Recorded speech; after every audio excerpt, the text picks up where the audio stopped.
Hi, I'm Doug Brown, Enterprise Architect and member of the Innovation Team at FORTÉ. Today, let's talk about some of the most common meeting room audio issues and how to fix them. I'll cover three primary culprits: reverberation, ambient noise, and poor audio coverage. Reverberation is that echoey tin can sound that happens when sound waves bounce off hard surfaces and reach our ears at different times. Common causes include hard floors, bare walls, and glass. The fix? Add acoustical treatments like fabric wrap panels, acoustic ceiling tiles, soft window coverings, and sound diffusers to absorb or scatter sound. Second, ambient noise.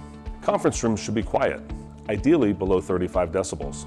Heating and cooling systems are a major offender, so locate air handlers away from meeting spaces and wrap or line ductwork. Use flexible duct connectors called boots to dampen vibration. To block sound coming from adjacent spaces, extend walls to the structural deck, insulate interior walls, mount sheetrock on resilient channels, and seal openings. Doors and windows with higher STC ratings will help reduce sound leakage between meeting rooms. Finally, audio coverage. A great conference room solution needs the right microphones, type, location, and quantity to ensure everyone is heard. I covered this in episode 2 of our Tech in 2 video series. Speakers matter too. A single soundbar might work for small rooms, but larger spaces need distributed audio for even sound. Of course, every room is unique.